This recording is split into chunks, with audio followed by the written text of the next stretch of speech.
चलिए स्टार्ट करते हैं। मैंने आपको लास्ट क्लास में बर्नौली थ्योरम तक बता दिया था। अब देखिए बर्नौली थ्योरम की एप्लीकेशन और उस एप्लीकेशन पे काफ़ी सारे क्वेश्चन पूछे जाते हैं, ठीक है? तो मैं आपको कुछ क्वेश्चंस भी कराऊँगा। इसमें सबसे पहले we will start with the application of Bernoulli theorem. Bernoulli theorem क्या है ये मैंने आपको बता ही दिया पहले ही। अब देखिए बर्नौली थ्योरम पर किस टाइप के क्वेश्चंस बनते हैं, उसके लिए पहले इसकी एप्लीकेशन है वो समझते हैं, क्या-क्या एप्लीकेशन है।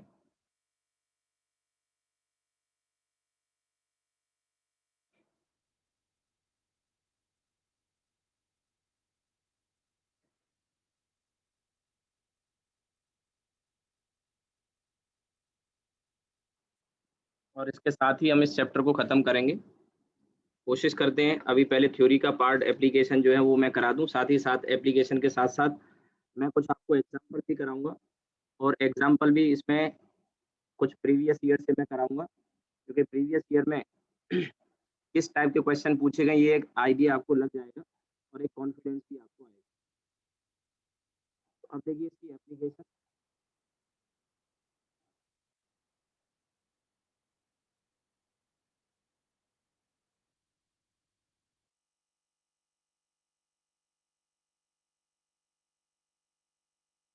एप्लीकेशन इसमें पहली एप्लीकेशन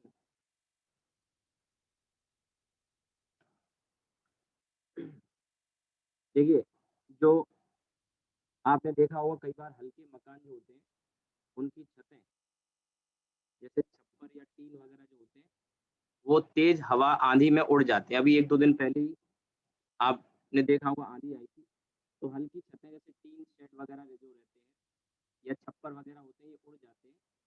ऐसा क्यों होता है? इसे बर्नौली थ्योरम के बेसिस पे समझा जा सकता है। तो पहली एप्लीकेशन यही है, द लाइट रूफ यानी हल्की जो छत है, रूफ्स लाइक थैच।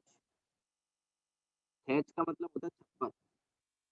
तो आजकल तो कहीं नहीं, शहरों में भी नहीं, गाँवों में भी कहीं नहीं देखते और लेकिन टीन वगैरह कई बार आपने देखा है, tin shed etcetera blows up इन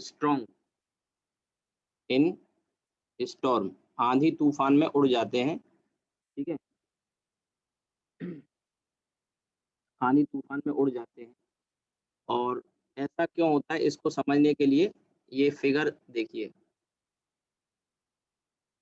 अब यहाँ पे जैसे ये घर है और इसकी जो छत है वो हल्की है, छप्पर वगैरह टाइप की है। तो आंधी जब चलती है तो यहाँ पे तेज हवा चलती है। तो यहाँ वेलोसिटी क्या होगी? मोर ऊपर, वेलोसिटी मोर। और घर के अंदर खिड़की दरवाजे जब आप बंद कर लोगे तो हवा तो पास हो नहीं पाएगी। तो यहाँ वेलोसिटी क्या हो जाएगी? लेस। वेलोसिटी क्या हो जाएगी? लेस। जस्ट छत से ऊपर और जस्ट छत के नीचे बात कर रहा हूँ। तो बर्नौली थ्योरम में ये जो टर्म होता है P plus half row V square plus row GH that's a constant. तो यहाँ पे जैसे P1 रो V1 रो GH और इधर P2 प्लस हाफ रो V2 स्क्वायर प्लस रो GH2। तो हाइट तो सेम मान सकते हैं क्योंकि छत के जस्ट ऊपर और जस्ट नीचे बात कर रहा हूँ, तो हाइट में तो कोई ज़्यादा अंतर नहीं है। तो ये जो हाइट वाला टर्म है, इसे तो आप हटा सकते हो। अब बात आती है वेलोसिटी की, तो जहाँ ये दोनों साइड को अगर आप देखें, अगर कहीं वेलोसिटी ज़्यादा है, तो वहाँ प्रेशर क्या होगा? कम होगा। प्रेशर P यहाँ पे लेस हो जाएगा और जहाँ वेलोसिटी कम है, क्योंकि इसमें जो खिड़की दरवाजे हैं, नॉर्मली क्या होता है, घर में जैसे आंधी-तूफान आता है, मतलब बाहर, तो हम खिड़की दरवाजे बंद कर लेते हैं, धूल वगैरह ना आ जाए इसलिए। तो अब होगा क्या, अंदर तो हवा चल नहीं रही होगी घर में, तो वहाँ वेलोसिटी कम होगी तो प्रेशर क्या होगा? ज़्यादा हो जाएगा।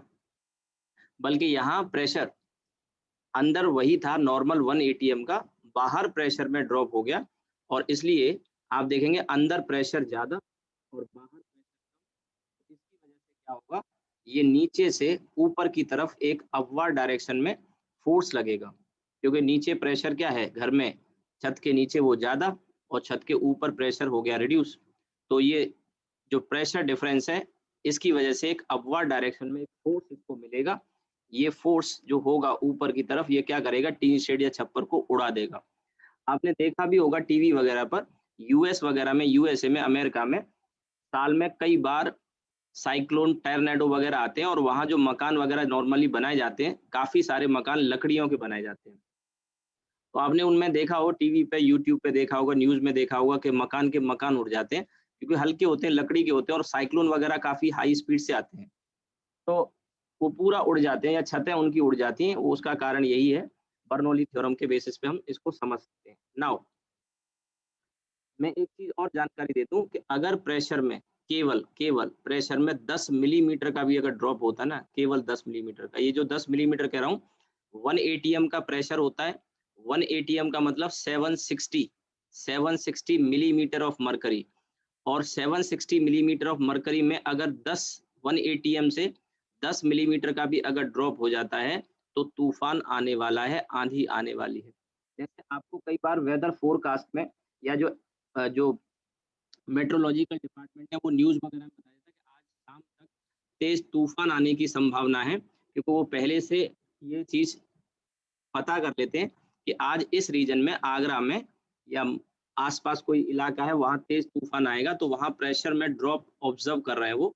और प्रेशर जब ड्रॉप होगा तो हाई प्रेशर रीजन से, ध्यान देना मेरी बात पर, हाई प्रेशर रीजन से लो प्रेशर रीजन की तरफ हवाएं बहना शुरू कर देती हैं, and that is the cause of storm. यही कारण है आंधी और तूफान का। तो कहीं अगर प्रेशर में ड्रॉप हो रहा है, जैसे आप न्यूज़ में कभी पढ़ोगे, सुनोगे, तो वहाँ होता है कि आज यहाँ पे प्रेशर में गिरावट दर्ज करी जा रही है, तो यहाँ तूफान आने की संभावना है। और अगर 10 मिलीमीटर का भी ड्रॉप होता है, आप देखिए 10 मिलीमीटर मतलब 1 सेंटीमीटर हो गया। सिर्फ 1 सेंटीमीटर प्रेशर में अगर ड्रॉप होता है, तो वहाँ काफ़ी तेज़ तूफान आने की संभावना होती है। तो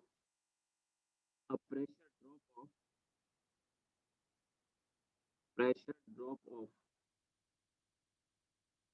10 मिलीमीटर यानी कि 1 centimetre is an indication of storm.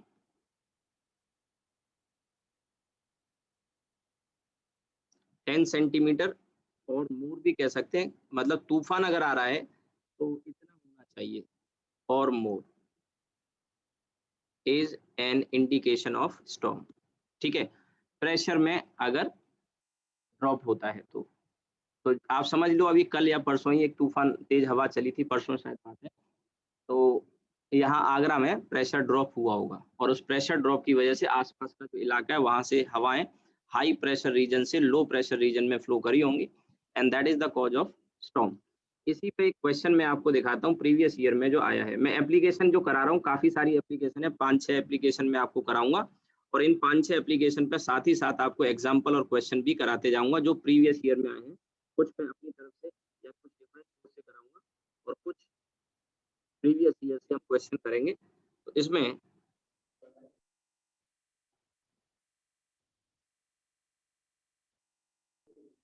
देखिए, ये रहा क्वेश्चन आपके सामने। ये लास्ट टॉपिक है बर्नौली थ्योरम, इसमें काफी सारे क्वेश्चंस मैं कराने जा रहा हूँ आपको, आप पढ़ लीजिए, इसी पर बेस्ड है ये जो अभी एप्लीकेशन मैंने आपको बताई। AIPMT 2015 में 2015 में आया हुआ क्वेश्चन है। कह क्या रहा है, आप पढ़िए जरा। अब विंड विद, मैं वही क्वेश्चन, वही एप्लीकेशन और उसी पर बेस्ड क्वेश्चन लाया हूँ प्रीवियस ईयर से, जिससे आपको पता रहे कि किस टाइप के क्वेश्चन पूछे जाते हैं, और आपको आगे प्रैक्टिस करनी है तो किस टाइप के क्वेश्चन की करनी है। अब जैसे इसमें कहा है, a wind with speed 40 metre per second blows parallel to the roof of a house. The area of the roof is 250 meter square. Assuming that the pressure inside the house is atmospheric pressure. घर के अंदर जो pressure है वो atmospheric pressure है. The force exerted by the wind on the roof and the direction of force will be.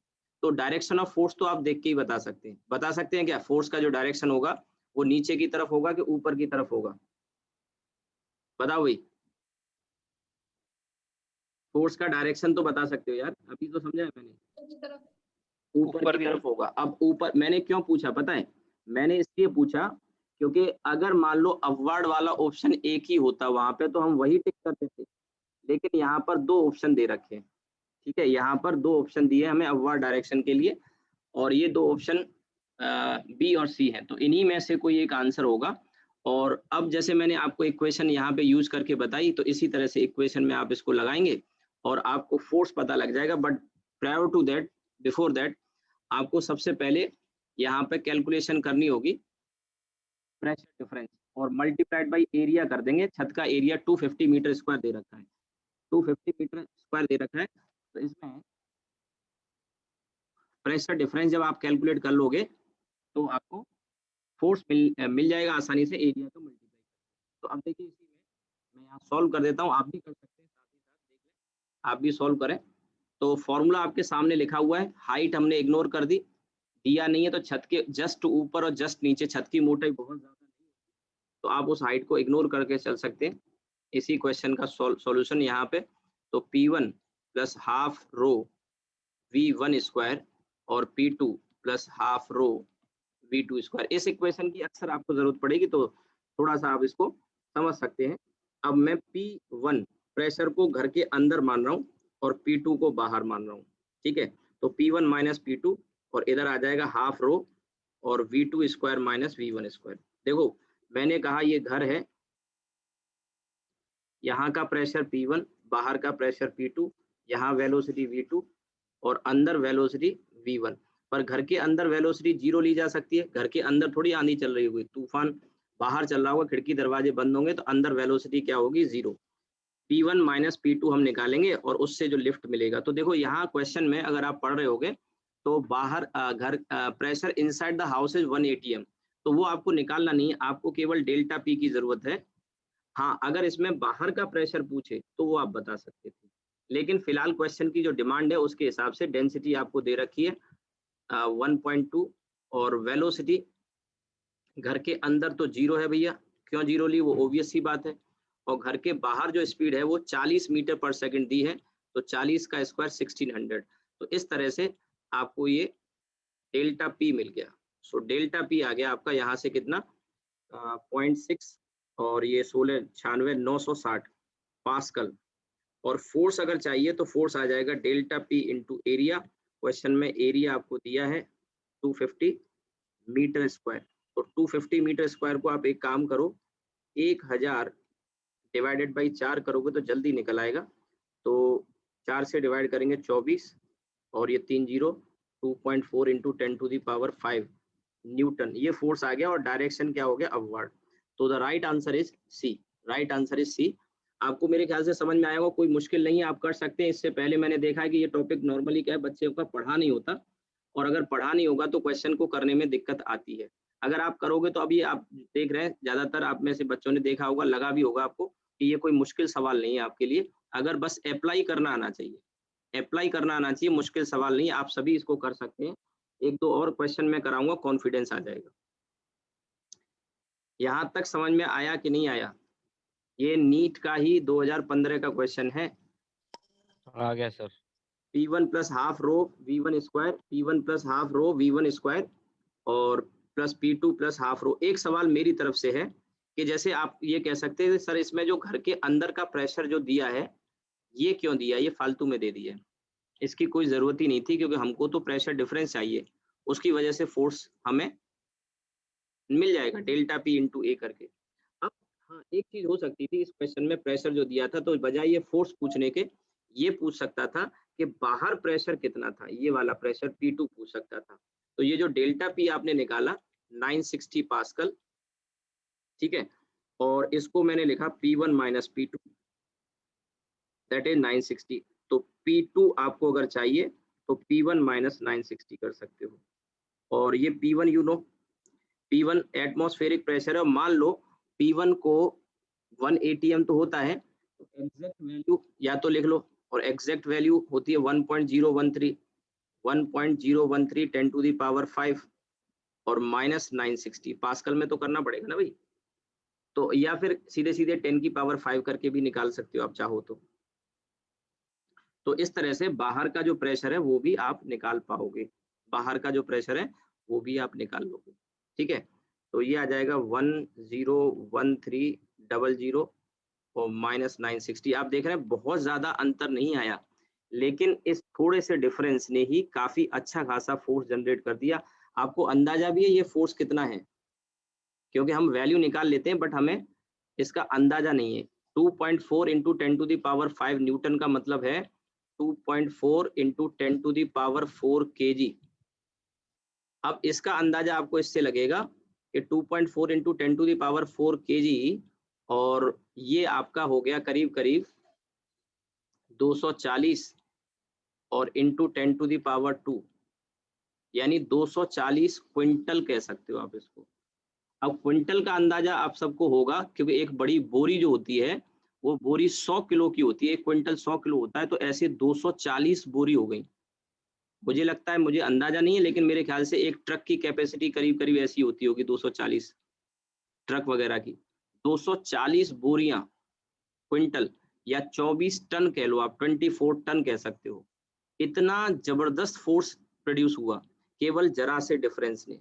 जरा सा difference था, 960 पास्कल था, कोई बड़ा प्रेशर नहीं है ये। आप यहाँ से देख सकते हैं कि 180 में से अगर मैं इसको माइनस भी करूंगा तो मुझे कोई बहुत बड़ा नंबर मिलने वाला नहीं है। ठीक है, बहुत बड़ा नंबर मुझे मिलने वाला नहीं है। ठीक है, तो ये 1300 और 960 इसमें से माइनस करेंगे तो कितना आएगा भाई,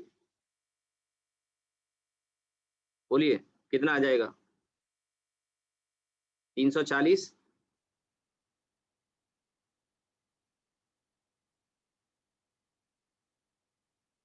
यही आएगा। आप देख रहे हैं कि कोई वैल्यू में कोई बहुत बड़ा चेंज नहीं आया, बहुत बड़ा वैल्यू में चेंज नहीं आया, माइन्यूट चेंज है, लेकिन जरा सा प्रेशर डिफरेंस। अभी जैसे मैंने आपसे कहा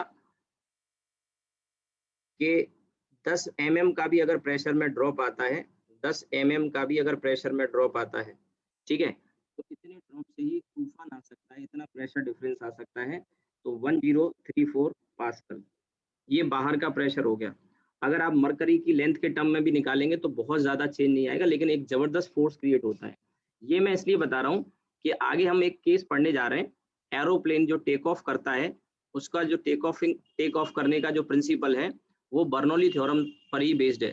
अब जैसे मैंने आपसे कहा कि ये जो वजन है इसमें 2.4 इंटू 10⁵ न्यूटन का फोर्स आया, और उसको करस्पॉन्डिंग मैंने कहा कि ये इतना हो गया कि जैसे आपने 240 बोरियां उठा दी हों। 240 बोरी का अंदाजा हो गया, करीब एक ट्रक में मान के चलो 240 बोरी अगर आती हैं तो इतनी पूरे ट्रक को उठा दिया, इतना फोर्स जनरेट हुआ जरा से प्रेशर डिफरेंस से। अब जो एरोप्लेन होता है वो और भारी होता है, तो और भारी होता है तो भी उसके ऊपर और नीचे, उसकी बॉडी के, एरोप्लेन के ऊपर और नीचे हवा का जो वेलोसिटी में चेंज आता है, उसकी वजह से एक ऐसा प्रेशर डिफरेंस क्रिएट होता है कि पूरा एरोप्लेन ही टेक ऑफ कर जाता है, पूरा का पूरा एरोप्लेन ही टेक ऑफ कर जाता है, वेलोसिटी में माइन्यूट चेंज आता है। ठीक है, और उसकी वजह से प्रेशर डिफरेंस में भी माइन्यूट चेंज आता है। एक सवाल हम देखेंगे इसके ऊपर भी, लेकिन पहले मैं आपको प्रिंसिपल समझाता हूँ। तो ये आप, ये पहली एप्लीकेशन हो गई।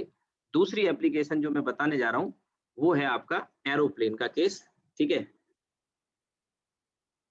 तो उसके जो विंग्स का जो डिजाइन होता है एरोप्लेन का, वो इस तरह का बनाया जाता है कि उसके ऊपर जो वेलोसिटी है विंग्स के ऊपर वो ज्यादा रहती है, और नीचे जो वेलोसिटी है वो कम रहती है। अब इसको समझने के लिए आपको एरोडायनामिक्स पढ़नी होगी। अब जैसे बीटेक में एक ब्रांच भी होती है एरोस्पेस इंजीनियरिंग या एरोनॉटिकल इंजीनियरिंग। कुछ आईआईटीज में ये कोर्स पढ़ाया भी जाता है, जैसे आईआईटी कानपुर है, आईआईटी मुंबई है, आईआईटी चेन्नई है, खड़गपुर है, ये कुछ आईआईटीज में। इसके अलावा कुछ प्राइवेट कॉलेजेस वगैरह भी है। मैं इसलिए बता रहा हूँ, कुछ बच्चे जो तैयारी कर रहे हैं अभी इस समय क्लास मेरी कर रहे होंगे, सुन रहे होंगे, तो कुछ आईआईटीज में एरोनॉटिकल इंजीनियरिंग या एरोस्पेस इंजीनियरिंग सब एक ब्रांच होती है, वहाँ ये सब चीजें पढ़ाई जाती है। मैकेनिकल, इवन मैकेनिकल इंजीनियरिंग में भी फ्लूइड डायनेमिक्स वगैरह पढ़ाया जाता है काफी अच्छे लेवल का, वहाँ पे भी ये सब चीजें सिखाई जाती हैं। और आगे ऑटोमोबाइल इंडस्ट्री में जैसे आप जाओगे, मैकेनिकल ब्रांच है, तो उनका जो डिजाइन होता है ना कार वगैरह का, उसको एरोडायनामिक डिजाइन बनाया जाता है, जिससे हवा का रेजिस्टेंस उसका कम से कम अपोज करे। एरोडायनामिक डिजाइन होता है। स्पोर्ट्स कार होती है या एरोप्लेन होते हैं, उनका जो शेप होता है आगे से आपने देखा होगा नुकीला shape है, या आपने बुलेट ट्रेन देखी होगी तो बुलेट ट्रेन का जो लुक होता है कुछ इस तरह का होता है, ऐसा ही लुक एरोप्लेन का होता है। तो आगे से शार्प बनाने का रीजन यही है कि ये इसका जो एरोडायनामिक डिजाइन है, इससे हवा का रेजिस्टेंस कम हो। ऐसे ही कार्स वगैरह जो बनाई जाती हैं, तो इनकी जो बॉडी होती है कार की, उसका जो शेप होता है वो भी एरोडायनामिक बनाने की कोशिश करते हैं। ठीक है, तो ये तो खैर आगे की चीजें हैं, हमें उस डिटेल में अभी नहीं जाना है। आपके मन में एक सवाल आ सकता है कि एरोप्लेन का डिजाइन विंग्स का कैसे इंश्योर करता है कि ऊपर प्रेशर और नीचे प्रेशर में अंतर आ जाता है। ठीक है, ये सब चीजें आप हायर क्लास में जब आप जाओगे, जो इंजीनियरिंग के स्टूडेंट है उनको वहां पढ़ने को मिलेगी।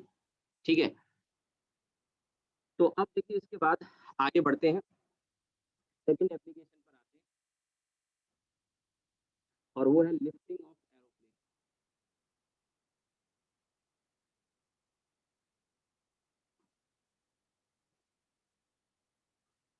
Lifting of aeroplane.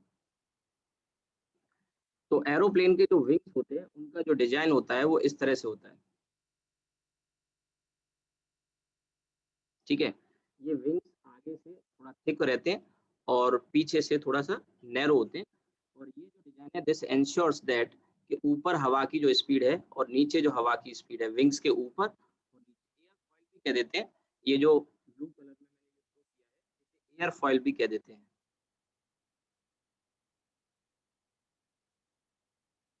ठीक है, ध्यान रखना ये विंग्स का साइड व्यू है, ये विंग्स का साइड व्यू है, ये फ्रंट व्यू नहीं है। फ्रंट व्यू से मेरा मतलब क्या है कि आप ऐसे ना सोचें कि ये जैसे एरोप्लेन का फ्रंट हो गया और दूसरा विंग इधर है, ऐसा नहीं। दूसरा विंग यहाँ पे और यहाँ पे इसके टर्बो जेट लगे हुए हैं। ये डायग्राम अगर आप सोच रहे हो, ये इसकी विंडो हो गई एरोप्लेन की। अगर आप ऐसा सोच रहे हैं यहाँ पायलट बैठा हुआ है सामने, तो ये डायग्राम आप गलत सोच रहे हैं। ये तो फ्रंट व्यू हो गया, फ्रंट व्यू नहीं, मैं कह रहा हूँ साइड व्यू। जो एरोप्लेन के विंग्स होते हैं, जैसे ये एरोप्लेन है, मैं थोड़ा समझा दूं, कई बच्चों को ये क्लियर नहीं होता है। और ये जो विंग है, ठीक है, तो ये विंग को आप यहाँ से देख रहे हो, इधर से देख रहे हो। ये विंग, एरोप्लेन की बॉडी भूल जाओ, ये जो विंग्स हैं इसको आप साइड से देख रहे हो, यहाँ सामने से नहीं देख रहे हो। कुछ लोगों को सामने से देख लग रहा होगा कि सामने से हमने ये बनाया है, नहीं, सामने से नहीं, ये वाला नहीं, ये वाला नहीं, साइड व्यू है। और अगर आप एरोप्लेन कभी पास से देखे होगे या बैठे होगे, मौका मिला होगा, काफी सस्ता काफी है, आम आदमी भी उड़ान भर सकता है। तो साइड से आप देख, ये इनमें फॉइल, एयर फॉइल जो होते हैं इनको एयर फॉइल ही बोलते हैं। तो आगे से थोड़ा थिक होता है और पीछे से थोड़ा सा नैरो होता है, और यहाँ पर इसके साथ में फ्लैप लगे होते हैं। जब एरोप्लेन रुकने वाला होता है तो ये फ्लैप ऐसे खुल जाते हैं, तो हवा का को रेजिस्टेंस ऑफर करते हैं, और इसके बाद धीरे धीरे ये रुक जाता है। तो और भी काफी सारे मैकेनिज्म विंग में होते हैं, वो सब चीजें मैं यहाँ हटा देता हूँ, that's not a part of discussion. लेकिन मेन मैं जो बताना चाह रहा था, आपको ये बताना चाह रहा था कि जो फिगर है वो क्लियर होना चाहिए। ये फ्रंट व्यू नहीं है, ये साइड व्यू है, ध्यान रखना एयरफॉइल का, ये एयरफॉइल का साइड व्यू है। ठीक है, तो अब इसका इस तरह का जो डिजाइन है, ये डिजाइन इंश्योर करता है कि ऊपर वेलोसिटी ज्यादा और नीचे वेलोसिटी कम होती है। नीचे वेलोसिटी कम होगी तो यहाँ पे प्रेशर क्या हो जाएगा, ज्यादा, और ऊपर प्रेशर क्या हो जाएगा, कम। अब इससे क्या होगा, एक नेट प्रेशर डिफरेंस आ गया। और अगर ये प्रेशर डिफरेंस इतना हुआ कि इस प्रेशर डिफरेंस को अगर हम एरिया, एरोप्लेन की बॉडी का जो एरिया है उससे मल्टीप्लाई करें, और उससे जो फोर्स मिल रहा है, अगर ये फोर्स इसके वेट को ओवरकम करने लायक हो, ओवरकम करने लायक हो, तो एरोप्लेन लिफ्ट कर जाएगा, टेक ऑफ कर जाएगा। तो आपने देखा भी होगा रनवे पे काफी देर तक एरोप्लेन दौड़ता है, उसके बाद ही टेक ऑफ कर पाता है, क्योंकि उससे पहले तक जो प्रेशर डिफरेंस है वो इतना नहीं होता कि उसका वेट को ओवरकम कर सके। तो एक सर्टेन स्पीड पे जाके ही एरोप्लेन टेक ऑफ कर पाएगा, उससे पहले नहीं।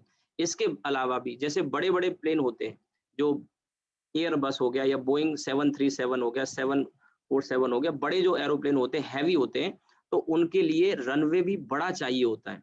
रनवे भी बड़ा चाहिए हो, क्योंकि ज्यादा स्पीड चाहिए, प्रेशर डिफरेंस ज्यादा चाहिए, तो जाके वो टेक ऑफ कर पाएंगे। तो इसीलिए आपने देखा भी होगा कई बार हिल एरिया में जो हवाई पट्टी होती है, एयर स्ट्रिप्स होती है, वो ज्यादा जगह नहीं मिल पाती, तो ज्यादा लेंथ नहीं मिल पाती, तो वहां ऐसे हैवी एरोप्लेन को उतारना पॉसिबल नहीं होता। ठीक है, तो खैर लिफ्टिंग ऑफ एरोप्लेन में प्रेशर ऊपर कम नीचे ज्यादा, ठीक है, और वेलोसिटी नीचे कम ऊपर ज्यादा, ये इंश्योर करता है। तो यहाँ पे थोड़ा सा मैं लिखा देता हूँ, the pressure difference,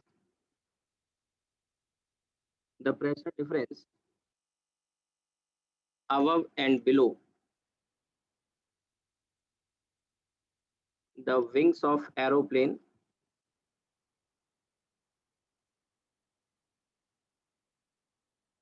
must be enough to take over, must be enough to take over, must be enough to take over the weight of the aeroplane, weight of the aeroplane. ठीक है। अब आपको ये इसमें जानने की जरूरत नहीं कि वेलोसिटी कैसे ज्यादा होती है, ये सब एरोडायनेमिक का पार्ट है, एरोडायनेमिक इंजीनियरिंग, वो हम डिस्कस नहीं कर सकते यहाँ पे। हाँ, एक एग्जाम्पल जरूर मैं आपके सामने रखता हूँ, और ये जो एग्जाम्पल है ये भी एग्जाम्पल है, सॉल्व एग्जाम्पल है एनसीईआरटी का। तो ये जरूर आपको करना चाहिए क्योंकि ये क्वेश्चन अभी तक आया नहीं है और इसके आने के चांसेस हैं, एक कोई पार्ट पूछ लेगा।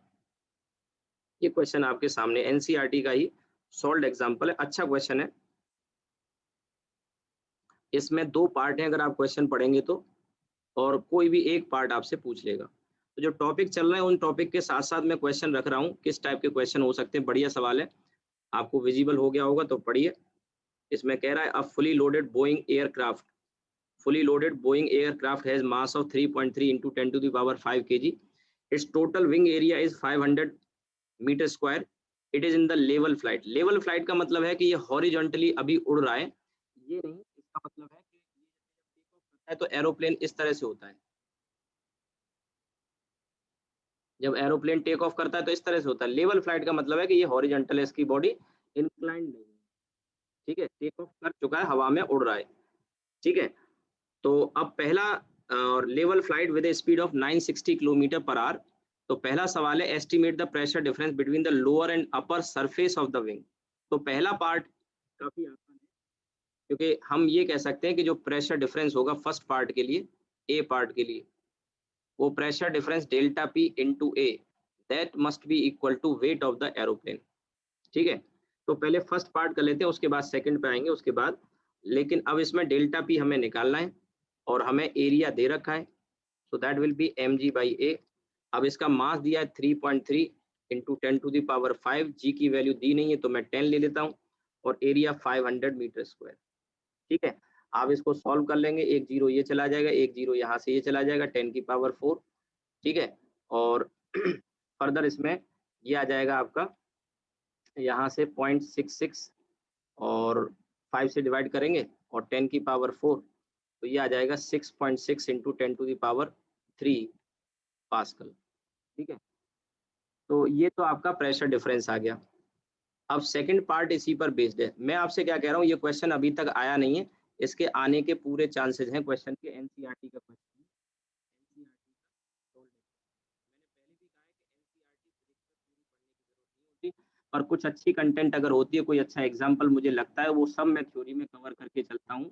अपनी थ्योरी में एग्जाम्पल भी और कुछ थ्योरी कुछ अच्छे पॉइंट्स भी होते हैं तो वो भी मैं कवर करता हूँ। अभी जैसे सुबह वाली क्लास में मैंने बताया कि जो रेनॉल्ड नंबर की वैल्यू वहाँ जो दे रखी है वो बाकी सोर्सेज से मैंने चेक किया गलत है, लेकिन ये एग्जाम्पल मुझे लगा कि आपको कराना चाहिए तो मैं ये बता रहा हूँ। अब ये प्रेशर डिफरेंस मैंने कहा 2 पार्ट है इसमें, ए और बी। तो फर्स्ट वाला पार्ट पूछ लेगा आपसे प्रेशर डिफरेंस बताइए, तो प्रेशर डिफरेंस निकल आया, क्योंकि एरोप्लेन को टेक ऑफ करना है तो नीचे से प्रेशर ज्यादा लगे और वो वेट को ओवरकम करे, तो delta P A equals to M G. अभी बर्नौली थ्योरम तो नहीं लगाई हमने, अब सेकंड वाले पार्ट में बर्नौली थ्योरम लगानी है, और इसमें कहा है estimate the fractional increase in the speed of air on the upper surface and lower surface relative to the lower surface. ठीक है, तो फ्रैक्शनल इंक्रीज बताना है, फ्रैक्शनल इंक्रीज। और मैंने जैसे आपसे कहा ना कि थोड़ा सा भी वेलोसिटी में डिफरेंस करते हैं ना, थोड़ा सा भी, उस थोड़े से डिफरेंस से ही काफी अच्छा प्रेशर डिफरेंस क्रिएट हो जाता है और एरोप्लेन टेक ऑफ करता है। इसको भी हम आगे सॉल्व करके देखेंगे। ठीक है, फ्रैक्शनल इंक्रीज बताना है, ध्यान रहे। तो चलिए सेकंड वाले पार्ट को करते हैं। सेकंड वाले पार्ट को करने के लिए पहले हमें जो वेलोसिटी दे रखी है 960 किलोमीटर पर आवर, इसको हमें मीटर पर सेकंड में लाना होगा सबसे पहले तो, और वो ज़रूरी इसलिए है क्योंकि सारा डाटा हमें एसआई में यूज़ करना है। तो 960 इंटू 5/18। ठीक है, ये इसको सॉल्व कर लेंगे तो ज़्यादा कुछ तो मेरे ख्याल से नहीं, 18 से तो ये नहीं कट करेगा, लेकिन इसको 6 से हम काट लेते हैं, 16 16 और ये 3 टाइम्स, और ये आपका 800/3, ठीक है, मीटर पर सेकंड। ऐसे ही रहने दो इसको। ये तो आ गया आपका। अब इसके बाद हम बर्नौली थ्योरम लगाएंगे, तो P1 plus half rho V1 square plus रो GH1 P2 प्लस हाफ रो V2 स्क्वायर प्लस रो GH2। अब देखिए एरोप्लेन लेवल फ्लाइट में है, इसके अलावा एरोप्लेन की जो थिकनेस है, मैं कहूँगा बॉडी की, वो बहुत ज़्यादा नहीं मानते हुए, क्योंकि क्वेश्चन में बताया नहीं, क्योंकि अब जैसे ये एरोप्लेन है, ये इसकी बॉडी है, तो ये नीचे और ऊपर ये हाइट कुछ तो होगी, कुछ तो होगी। तो अगर मैं इसे रेफरेंस लेवल मान लूँ, तो यहाँ की हाइट अगर मैं 0 ले रहा हूँ, तो यहाँ की हाइट कुछ h आएगी, पर क्वेश्चन में दिया नहीं है, क्वेश्चन में दिया नहीं है। तो मैं ये मान के चल सकता हूँ कि ये हाइट रिलेटिवली काफ़ी कम होगी, तो ये वाले टर्म को मैं नेग्लेक्ट कर देता हूँ, या मैं कहूँ H1 और H2 मैंने सेम ले लिए, कैंसिल। आप ये भी कह सकते हैं कि ऐसा क्यों किया, क्योंकि क्वेश्चन में दिया नहीं है तो हम उसको। और दूसरा एक लेवल फ्लाइट वर्ड यूज किया है, लेवल फ्लाइट, तो हॉरिजॉन्टली उड़ रहा है, इसके अलावा इसकी बॉडी की जो हाइट है उसको हमने इग्नोर किया। अब यहाँ से मान लो यहाँ का जो प्रेशर है, ये प्रेशर P2, यहाँ का प्रेशर सपोज P1 है, नीचे का ज़्यादा है प्रेशर, नीचे का प्रेशर ज़्यादा होगा तभी तो टेक ऑफ कर पाएंगे, नीचे का प्रेशर ज़्यादा होगा, और यहाँ पे जो वेलोसिटी है ये V1 और यहाँ जो वेलोसिटी है V2, तो जाहिर है V2 ज़्यादा होगा और V1 कम होगा, तो मैं P1 माइनस P2 लिखूंगा। अच्छा, ये जो आया है ये भी आपका P1 माइनस P2 ही तो है, प्रेशर डिफरेंस। तो P1 माइनस P2 मैंने किया, और इधर आ जाएगा हाफ रो कॉमन आ जाएगा, और इधर आ जाएगा V2 square minus V1 square. ये जो P1 माइनस P2 है वो हमने ऑलरेडी कैलकुलेट कर लिया है। रो डेंसिटी क्वेश्चन में क्लियर की दे रखी है, 1.29 होती है वैसे तो, पर 1.2 दिया है तो 1.2 लेके चलेंगे। अब इसमें V2 square minus V1 square को कुछ इस तरह से हैंडल करेंगे, ध्यान दीजिएगा कि ये V2 माइनस V1 स्क्वायर, और इसको भी मैं थोड़ा सा चेंज करके लिखूंगा, V2 माइनस V1 और V2 प्लस V1, ऐसे लिखा मैंने, और ये आ जाएगा 2 times P1 minus P2 upon rho, right. इसमें ये जो V2 माइनस V1 है, इसे मैं यहीं छोड़ देता हूँ, क्योंकि मुझे बताना है फ्रैक्शनल इंक्रीज। ध्यान रखना V1 की वैल्यू क्या है, ज्यादा, ओ सॉरी कम, क्योंकि प्रेशर यहाँ पे ज्यादा है, और V2 की वैल्यू क्या है, ज्यादा। तो V2 माइनस V1, तो ये तो आया इंक्रीज, ध्यान रखना ये क्या आया, इंक्रीज, जबकि हमें क्वेश्चन में निकालना है fractional increase in the speed of air on the upper surface of the wing relative to lower speed, ठीक है। तो अब V2 माइनस V1 हम निकालेंगे, तो 2P1 माइनस P2, तो ऊपर जो लिखा था 6.6 10 टू दी पावर 3, और ये आपका 1.2, और इधर आ गया V2 माइनस V2 प्लस, ठीक है। अब सवाल ये है कि V2 प्लस V1 मैं कहाँ से लाऊं, V2 प्लस V1 मैं कहाँ से लाऊं, तो इसके लिए हम क्या करेंगे, यहाँ पर V2 प्लस V1 ये ऊपर और नीचे की स्पीड है, ध्यान दीजिए, हवा की ऊपर और नीचे की स्पीड है। तो एरोप्लेन की जो स्पीड है, ध्यान देना, एरोप्लेन की जो स्पीड हमने ये निकाली है, दिस इज V, ये V स्पीड को मैं इन दोनों का एवरेज ले सकता हूँ। आपके मन में एक सवाल आएगा क्यों, देखो, नीचे से ऊपर जाने पर वेलोसिटी बढ़ी है, नीचे से ऊपर जाने पर प्रेशर तो क्या हुआ है, कम हुआ है, और वेलोसिटी बढ़ी है, तो हम एरोप्लेन की बॉडी की वेलोसिटी इन दोनों का एवरेज ले सकते हैं, बहुत ज्यादा चेंज नहीं आएगा, this is what average, right. तो V2 minus V1, V2 minus V1, और ये आ गया 2 into 6.6 into 10 to the power 3, और 1.2 V2 प्लस V1। मुझे क्योंकि क्वेश्चन में, मुझे यहाँ पे क्वेश्चन में निकालना है फ्रैक्शनल चेंज, तो अभी तो मुझे डेल्टा V मिलेगा यहाँ से, डेल्टा V, जबकि मुझे फ्रैक्शनल इंक्रीज निकालना है। तो अभी जो लिखा हुआ है इसको कुछ भी चेंज किए बिना हम इसे ऐसे लिखते हैं, और ये जो 2 ऊपर है ना, इसे मैं नीचे ले आता हूँ, ठीक। तो ये वैल्यू तो मेरे पास है v2 + v1/2 और वो वैल्यू ये रही, वो वैल्यू 800/3, ठीक है। 800/3 रख सकते हैं। आप मेरी बात को समझो, कई बच्चों को ये बात लग रही होगी डाउट में, उनको आ रहा होगा कि ये v की वैल्यू एरोप्लेन की स्पीड को कैसे आपने लिखा। तो मैंने कहा नीचे से अगर हम ऊपर जाएंगे तो वेलोसिटी बढ़ रही है, तो एरोप्लेन की बॉडी के सेंटर ऑफ मास की वेलोसिटी एक तरह से मैं कह देता हूँ, या सेंटर की वेलोसिटी हमने इन दोनों को एवरेज लेके लिख लिया। ये तो आ गई आपका डेल्टा वी, ये तो आ गया आपका डेल्टा वी। और डेल्टा वी निकाल लेंगे तो फिर इसमें कह रहा है fractional increase in speed of the air on the upper surface of the wing relative to lower, fractional increase बताना है। तो अब यहीं पर हम इसमें डेल्टा वी अपॉन वी निकाल लेते हैं। डेल्टा वी अपॉन वी, तो ये फ्रैक्शनल आ जाएगा 6.6 इंटू 10⁻³ ये आपका 1.2, और ये जो नीचे आया था ये 800/3 है। अब देखो upon delta V upon V जो किया है, ये वी की वैल्यू और इसमें आ जाएगी एक बार, यानी एक और वी आ गया, सो दैट इज व्हाट 800/3, ये हो जाएगा आपका स्क्वायर, ये आ जाएगा आपका स्क्वायर। और इसे सॉल्व कर लेंगे आप, जो भी आए इसको सॉल्व करने के बाद में, ठीक है, वो मैं आपके लिए छोड़ देता हूँ। ये लगभग वैल्यू करीब करीब 8% के आसपास आएगी।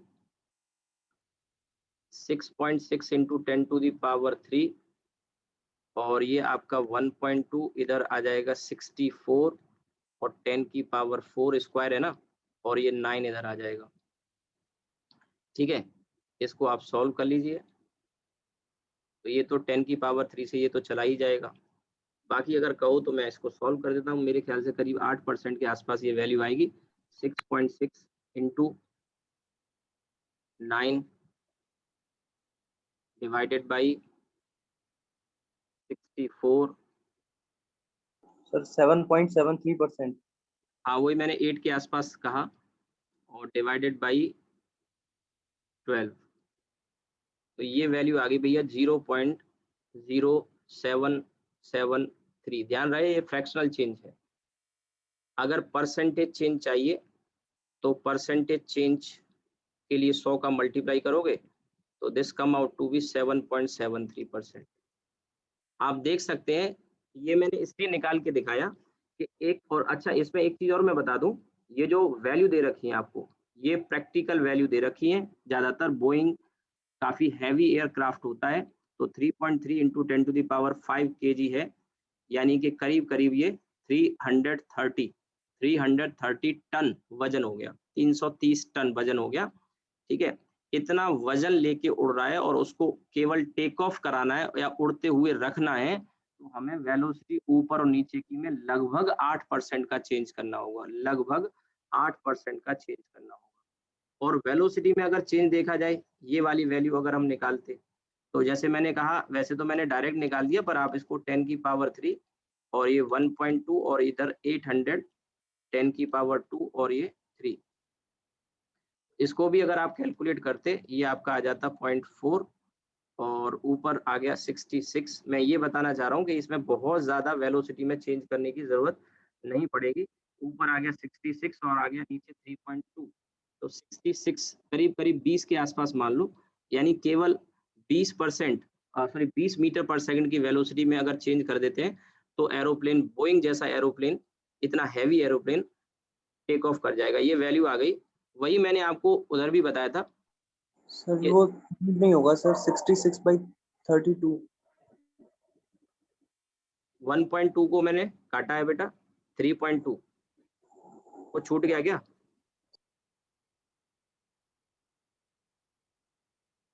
सिक्सटी सिक्स तो ऊपर आ जाएगा, एक 10 बचेगा और नीचे 3 से इसको 1.2 को 0.4, 8 और 0.4, 3.2, 20.63 हो गया।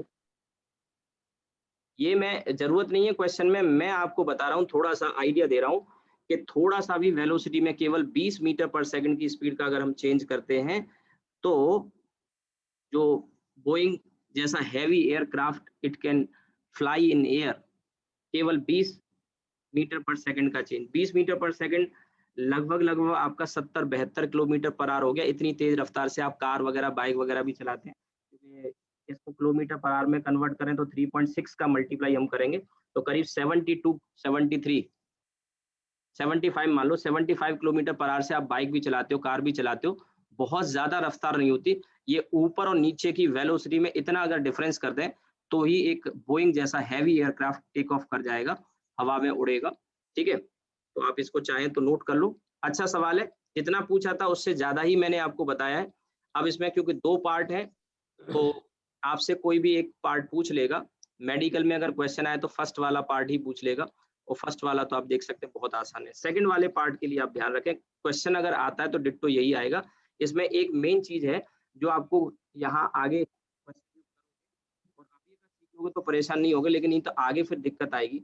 ये जो हमने इसकी वेलोसिटी ली है, ये वाला, ये स्टेप बस समझने का है मेन, कि वहाँ आपको ऊपर और नीचे की वेलोसिटी का डिफरेंस पूछा जाए, तो डिफरेंस आप निकालेंगे तो वहाँ एरोप्लेन की वेलोसिटी को v1 प्लस v2/2 ले लेंगे। इस तरह से आप इसको सॉल्व करेंगे और आपका आंसर आ जाएगा। नोट कर लीजिए। सर हाँ, बताओ। सर ये समझ में नहीं आ रहा मुझे कि एरोप्लेन की वेलोसिटी को इसका एवरेज क्यों लिया गया है इस तरह से। अब वही तो मैंने इतनी बार समझाया। देखो, मैंने यहाँ पे कहा ये जो फिगर बनाया वो इसीलिए बनाया कि नीचे जो वेलोसिटी है, ठीक है, ये कम हम्म। होती है और ऊपर वेलोसिटी क्या होती है, ज़्यादा।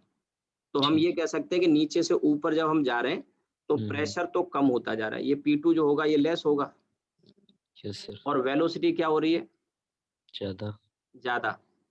वेलोसिटी नीचे से ऊपर जाने पे बढ़ रही है। तो एरोप्लेन की जो वेलोसिटी होगी, क्योंकि इसका जो डिज़ाइन होता है इस तरह का, एरोप्लेन की वेलोसिटी मैं कहूँगा क्या लेना पड़ेगा, ना तो ऊपर की ना नीचे की, एक एवरेज वेलोसिटी ले सकते हैं। क्योंकि नीचे से जब हम ऊपर जा रहे हैं तो वेलोसिटी क्या हो रही है, इंक्रीज़ हो रही है कि नहीं हो रही है? यस सर हो रही है। डिक्रीज़ कर रहा है और वेलोसिटी इंक्रीज़ कर रही इंक्रीज। है। तो एरोप्लेन की वेलोसिटी क्या लेंगे, मैंने एक वर्ड यूज़ किया था कि हम इसका सेंटर ऑफ मास ले लेते हैं बीच में, हम्म। क्योंकि एरोप्लेन एज़ अ बॉडी, पूरा एरोप्लेन की वेलोसिटी सेम होगी कि नहीं होगी? और यस पूरे सर। एरोप्लेन की बॉडी सेम होगी तो हम सारे मास को सेंटर ऑफ मास में मान लें, तो सेंटर पे बीच में वेलोसिटी, वो इसका एवरेज लिया जाए, ठीक है सर ठीक है। ठीक है? हालाँकि ठीक है। ये एक प्रिसाइज़ तरीका नहीं है, but we do not have any other option but to solve it this way. ठीक है सर। इससे हमें जो वैल्यू मिलेगी वो अप्रॉक्सीमेट वैल्यू मिलेगी। एक रफ आइडिया मिल गया कि हमें केवल 8% की वेलोसिटी का अगर हम डिफरेंस कर दें, तो एक बोइंग जैसा है, ठीक है?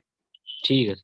यही स्टेप एक ऐसा है जो आपको समझने की ज़रूरत है, बाकी तो इसमें सिंपली फ़ॉर्मूला है, उस फ़ॉर्मूले में वैल्यू आपको रखनी है और सॉल्व करना है, कैलकुलेट।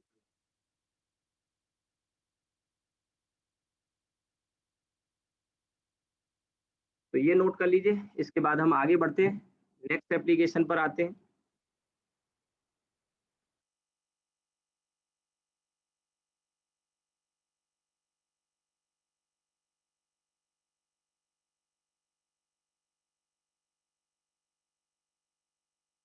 हो गया भाई? स्क्रीनशॉट ले लो। अगर किसी का कुछ छूट गया हो ऊपर नीचे तो बता दो, मैं दिखा दूँगा। इसके बाद हम आगे बढ़ते हैं। देखिए, आप में से मोस्टली बच्चे डीओ वगैरह लगाते होंगे, डीओ, सेंट वगैरह लगाते होंगे, या अभी जैसे गर्मियाँ हैं, मच्छर वगैरह हो जाते हैं तो हिट वगैरह यूज़ करते हैं। तो मैं ये बात इसलिए कर रहा हूँ डीओ लगाने की या हिट की, क्योंकि आप उसमें जब देखते हैं उसके नोजल को जब प्रेस करते हैं, उसको, तो आपने देखा उसमें से स्प्रे के फॉर्म में लिक्विड निकलता है। आप डीओ लगाते हैं तो, या हिट वगैरह यूज़ करते हैं, तो वो भी बर्नौली के प्रिंसिपल पे काम करता है। या पिचकारी वगैरह आप यूज़ किए होंगे, अभी होली वगैरह गई है, और बचपन में आप पिचकारी वगैरह यूज़ किए होंगे। तो पिचकारी हुई, या ये डीओ हुआ, या फिर हिट वगैरह, हम मॉस्किटो हिट यूज़ करते हैं, वो किस प्रिंसिपल पे काम करता है? बर्नौली प्रिंसिपल पे काम करता है। इसको हम एटॉमाइज़र कहते हैं। तो तीसरी जो एप्लीकेशन है वो है एटॉमाइज़र। ये भी बर्नौली के प्रिंसिपल पे काम करता है। इसको एक डायग्राम से मैं समझाता हूँ। ये मान लीजिए पिचकारी है,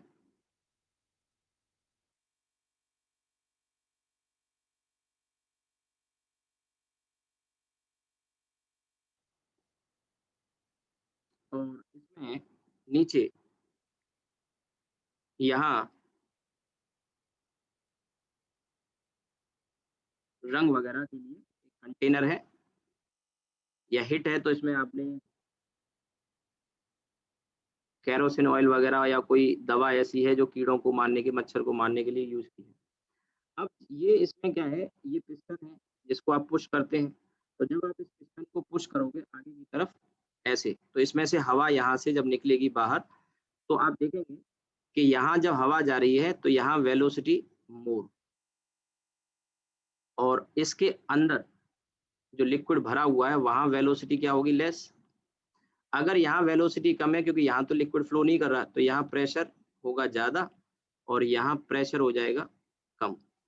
अब नीचे प्रेशर ज़्यादा है और ऊपर प्रेशर कम है, तो ये क्या करेगा, यहाँ से लिक्विड को लिफ्ट कर देगा, उठा देगा। और ये लिक्विड लिफ्ट, ये तो बहुत ही हल्का होगा, जब एरोप्लेन जैसी चीज़ को उठा देता है थोड़ा सा प्रेशर डिफरेंस, तो यहाँ से तो लिक्विड जरा से आप उसको पिचकारी के पिस्टन को आगे पुश करते हो, तो ये जैसे ऊपर हवा इसमें से रश करेगी, ये लिक्विड नीचे से प्रेशर डिफरेंस की वजह से ऊपर आ जाएगा। जैसे ही ऊपर आएगा, आप कंटिन्यूअसली इसको प्रेस कर रहे होते हैं, तो हवा अभी भी इसमें से बाहर निकल रही होती है, और जब हवा इसमें से बाहर निकलेगी तो उस हवा के साथ में ये जो लिक्विड बाहर निकला था, नीचे कंटेनर में से ऊपर आया था, वो हवा के साथ क्या होगा, बाहर आ जाएगा। This is how it works. ठीक है, एटोमाइजर आप कह सकते हैं। ठीक है, डीओ वगैरह में तो अंदर प्रेशर जा रहा है, उससे लिक्विड लिफ्ट होगा, और हवा अभी भी फ्लो में थी, तो हवा के साथ वो लिक्विड भी बाहर निकल आएगा। ठीक है, अब इसके बाद देखिए नेक्स्ट एप्लीकेशन, वो है स्पिनिंग ऑफ बॉल।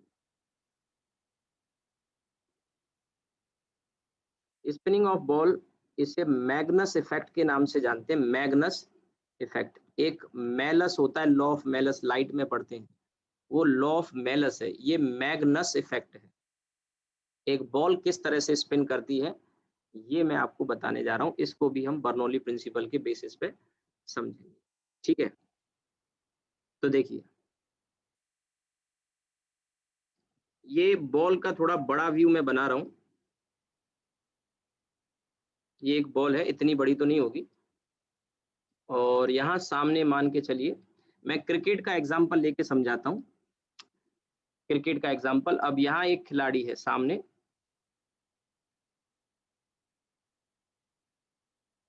और ये मान के चलिए ये बैट लेके सामने खड़ा हुआ है, और ये विकेट।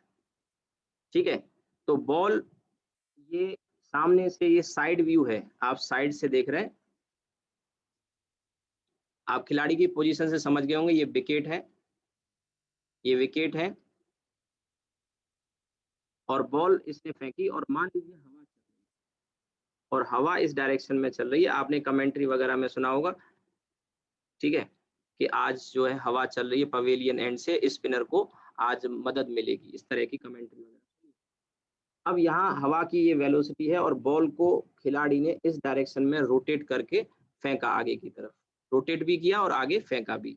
अब क्रिकेट वगैरह खेलते होगे या कभी बॉल वगैरह में देखा होगा कि खिलाड़ी उसको स्पिन कराता है, घुमा के फेंकता है।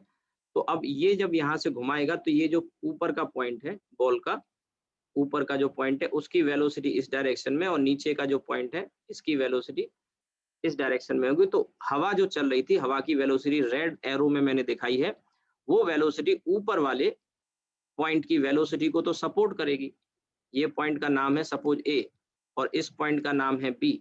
तो ऊपर वाले पॉइंट की वेलोसिटी को तो क्या करेगी, सपोर्ट करेगी, और नीचे वाले पॉइंट की वेलोसिटी को अपोज करेगी। तो यहाँ बॉल की वेलोसिटी में तो चेंज नहीं आएगा, बॉल की वेलोसिटी में चेंज नहीं आएगा, लेकिन हवा की वेलोसिटी में चेंज आएगा। आप ये भी कह सकते हैं बॉल तो रिजिड होगी, तो बॉल की वेलोसिटी ऊपर नीचे डिफरेंट कैसे हो सकती है, बिल्कुल सही सोच रहे हो। लेकिन हवा, ऊपर ए वाला जो पॉइंट है बॉल का, ए वाला पॉइंट, वो हवा को सपोर्ट कर रहा है क्योंकि वेलोसिटी आगे की तरफ है।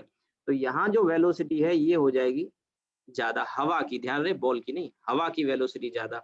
और यहाँ पर ये अपोज कर रहा है हवा को, क्योंकि बी पॉइंट पीछे की तरफ जा रहा है और हवा आगे की तरफ जा रही है, तो यहाँ वेलोसिटी हवा की क्या हो जाएगी, लेस। अगर वेलोसिटी लेस हो गई तो यहाँ प्रेशर क्या हो जाएगा, मोर, और यहाँ पे प्रेशर क्या हो जाएगा, लेस। इसकी वजह से क्या होगा, बॉल को एक लिफ्ट मिलेगा, बॉल को एक लिफ्ट मिलेगा, और लिफ्ट मिलेगा तो यानी कि बॉल यहाँ पर ग्रेविटी की वजह से नीचे तो आएगी, यहाँ टप्पा खाने वाली थी बॉल, लेकिन प्रेशर नीचे ज्यादा ऊपर कम, इसकी वजह से लिफ्ट मिला। तो जो बॉल की एक्सपेक्टेड जो पॉइंट था जहां बॉल हिट करने वाली थी वो यहाँ था, लेकिन लिफ्ट मिलने की वजह से बॉल थोड़ा आगे, टप्पा जिसको कहते हैं हम, वो टप्पा आगे खाएगी। और खिलाड़ी जो है, क्योंकि उसको बहुत ही कम समय मिलता है ये जज करने के लिए, क्योंकि आप जानते हैं क्रिकेट में जो पिच होती है 22 गज की पिच होती है, जरा सा डिस्टेंस होता है और बहुत तेजी से बॉल आती है, तो बहुत कम समय मिलता है खिलाड़ी को ये जज करने में कि बॉल कैसे आनी है और मुझे कैसे उसको हिट करना है। तो इतने में ही गड़बड़ हो जाएगा। एक्सपेक्टेड जो पॉइंट था जहां इसका टप्पा वो एक्सपेक्ट कर रहा था वो यहाँ, लेकिन वो थोड़ा आगे टकराई और उसमें वो कंफ्यूज हो जाएगा, तो सही शॉट खेल नहीं पाएगा। एक तो ये हुआ साइड व्यू। अगर बॉल को हम ऐसे स्पिन कराते हैं, इस तरह से साइड से देख रहे हैं, लेकिन एक और भी तरीका होता है बॉल को स्पिन कराने का, और वो मैं आपको दिखाता हूँ। अब जो देख रहे हो आप, ये टॉप व्यू देख रहे हो, बॉल को अब दूसरे तरीके से स्पिन कर रहे हैं। ध्यान दीजिएगा, साइड व्यू से एक बार ऐसे स्पिन किया, और अब आप ऊपर से जब देखेंगे तो सामने ये 3 जो विकेट थे, उन विकेट में ये 3 पॉइंट दिखाई दे रहे हैं। मैं कोशिश कर रहा हूँ आपको समझाने की जितना हो सकता है। ये 3 जो डॉट मैंने बनाई है ये विकेट है, और ऊपर से आप देख रहे हैं, और अभी भी हवा ऐसे ही चल रही है, और खिलाड़ी ने बॉल को इस तरह से स्पिन कराया। ध्यान रखना, अब स्पिनिंग डिफरेंट प्लेन में हो रही है, पहले डिफरेंट प्लेन में हो रही थी टॉप व्यू। तो अब बॉल को जब सामने फेंका और इसने मिडिल स्टंप पर बॉल को फेंका था, खिलाड़ी भी सोच रहा था कि बॉल मिडिल स्टंप पे आएगी और मैं इस पे छक्का मारूंगा, 6 हिट करूंगा। लेकिन अब यहाँ पे क्या होगा, यहाँ जो हवा है इसकी पॉइंट ए की जो वेलोसिटी है वो ऐसे, पॉइंट बी की वेलोसिटी ऐसे, तो आप देखेंगे कि यहाँ पर वेलोसिटी हवा की ज्यादा होगी, यहाँ प्रेशर कम होगा, यहाँ पर हवा की वेलोसिटी कम होगी और प्रेशर यहाँ पे क्या होगा, ज्यादा। अब अगर प्रेशर ज्यादा होगा तो बॉल फेंकी तो थी मिडिल स्टंप पर, लेकिन बॉल को एक लेफ्ट साइड में ये मान लीजिए लेफ्ट वाला स्टंप है और ये राइट वाला, वो डिपेंड करता है कि आप कहाँ से देख रहे हैं। ठीक है, खिलाड़ी के जो बॉलर है उसके पॉइंट से बात करें तो बॉलर के लिए लेफ्ट वाला जो विकेट है वो लेफ्ट साइड में, और राइट वाला राइट में मैंने कहा है।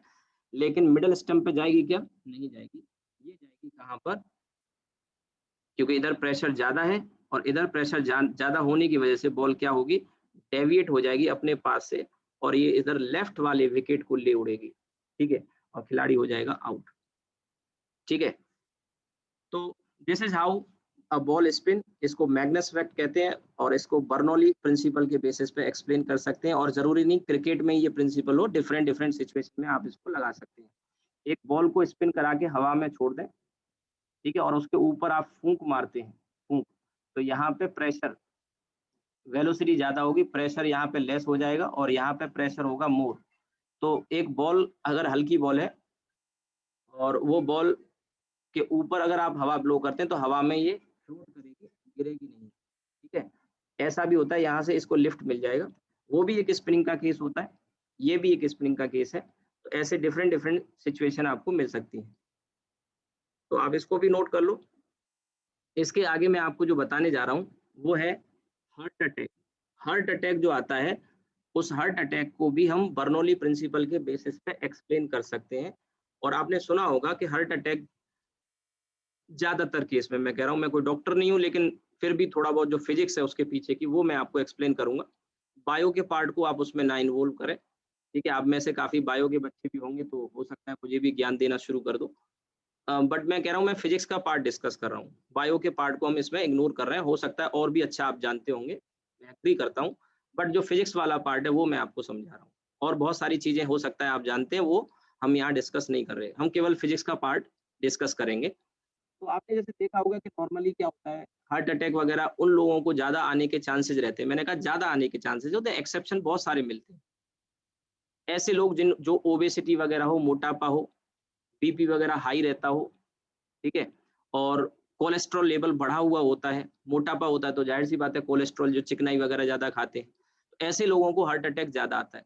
और आपने देखा भी होगा, ऐसे लोग जब कहीं डॉक्टर के पास जाते हैं तो डॉक्टर उनको एडवाइस करता है कि चिकनाई कम खाओ, कोलेस्ट्रॉल आपका बढ़ा हुआ है, हार्ट अटैक के चांसेस हैं। ठीक है, तो ऐसा क्या होता है उस कोलेस्ट्रॉल की वजह से, कि कोलेस्ट्रॉल बढ़ा होने की वजह से क्यों डॉक्टर उसको एडवाइस देता है कि अटैक आ सकता है, आपका कोलेस्ट्रॉल लेवल काफ़ी ज़्यादा है, ब्लड को डाइल्यूट करने की सलाह देता है, ऐसी दवाइयाँ देता है और इसके अलावा डाइट भी कंट्रोल करने के लिए डॉक्टर कहता है कि कोलेस्ट्रॉल बढ़ा हुआ है, इसको कम करो। लेट्स अंडरस्टैंड, ठीक है? चलिए समझते हैं इस चीज़ को, नोट कर लिया होगा आपने। तो ये था आपका मैग्नस इफेक्ट और ये था आपका फोर्थ वाला। अब देखिए फिफ्थ वाला।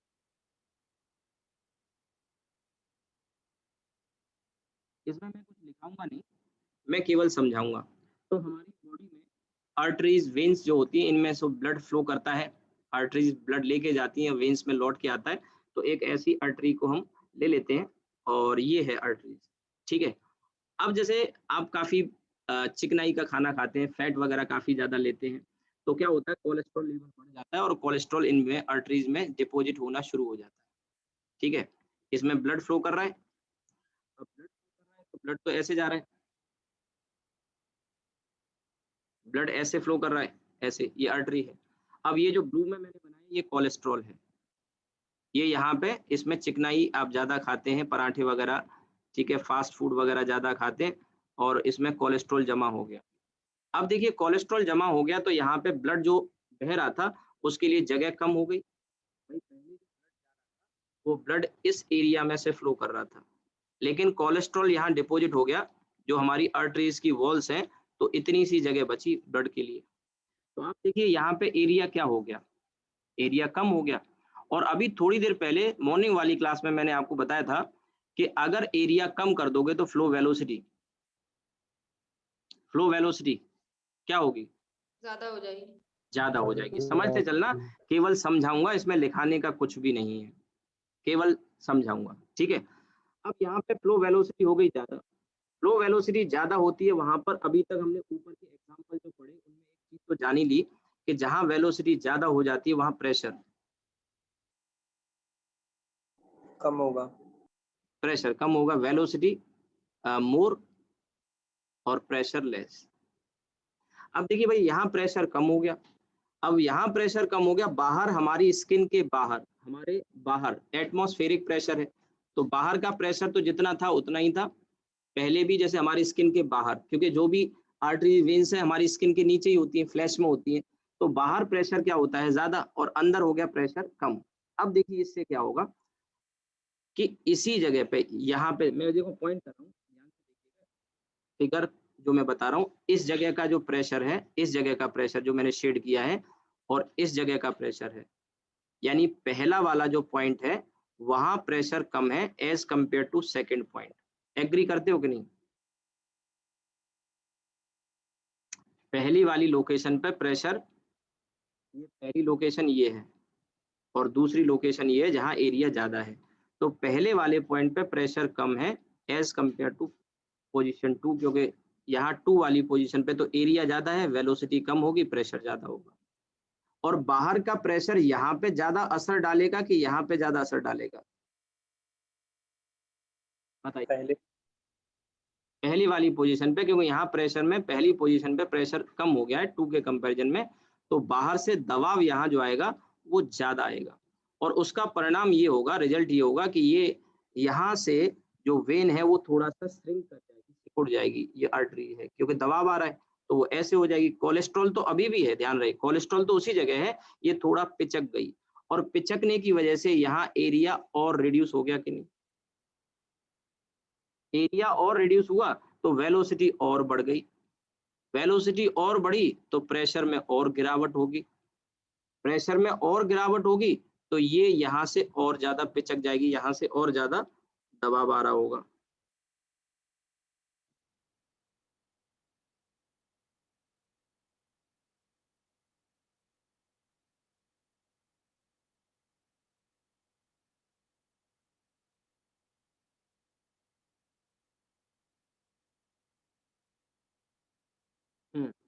तो यहाँ पे मैं कह रहा था कि प्रेशर और रिड्यूस हो गया तो और ज्यादा ये श्रिंक करेगी, और ज्यादा ये श्रिंक करेगी तो ये होल जो था जहां से ब्लड पास कर रहा था ये और नैरो हो गया, और नैरो हो गया तो वेलोसिटी और ज्यादा बढ़ गई, प्रेशर और कम हो गया।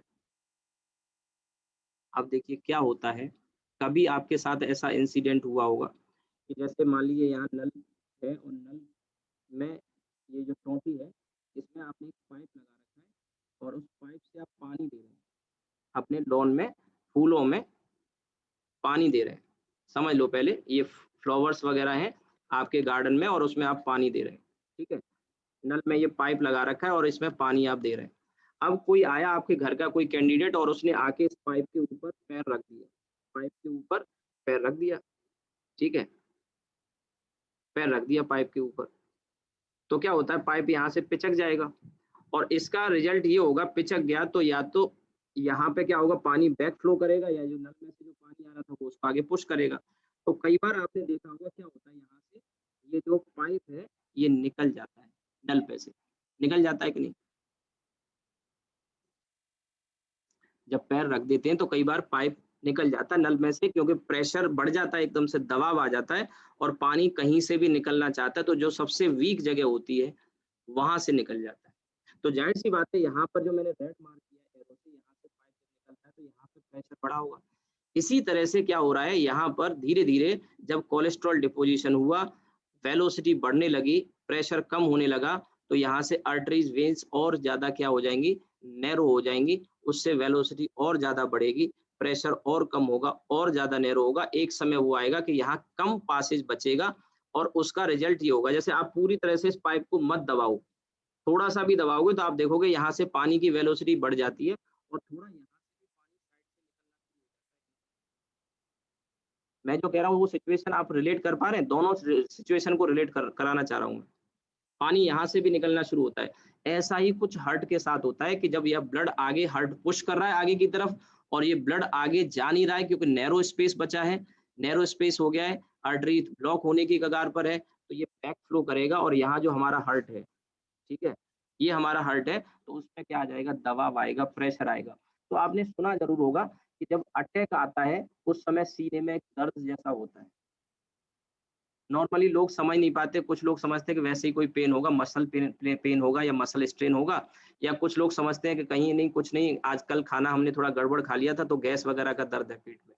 लेकिन वो चेस्ट में जो पेन होता है कई बार, और वो हार्ट का ही होता है। बाद में मालूम पड़ा कि डॉक्टर के पास गए दिखाने, तो डॉक्टर ने बताया कि ये माइल्ड स्ट्रोक था, आपको हार्ट अटैक का माइल्ड स्ट्रोक था, पहला अटैक आपको आ चुका है, अगले अटैक के लिए तैयारी कर लो, खाना पीना अपना डाइट जो है बदल लो, नहीं तो आगे खतरा हो सकता है। ऐसा आपने सुना भी होगा। तो ये क्या होता है, बैक इस पे हार्ट पे जब दबाव आता है, प्रेशर आता है, प्रेशर आएगा, जाहिर सी बात है हार्ट को और ज्यादा वर्क करना पड़ेगा और ज्यादा इसको पुश करना पड़ेगा ब्लड को, और कहीं ना कहीं कोई भी मशीन हो उस पे एक्स्ट्रा लोड डालोगे तो वो खराब हो जाती है, टूट जाती है। ऐसे ही हार्ट के साथ भी होता है, हार्ट फेल हो जाता है या हार्ट अटैक आता है, इसी को क्या कहते हैं हम, हार्ट अटैक। आपको बात समझ में आई कि नहीं?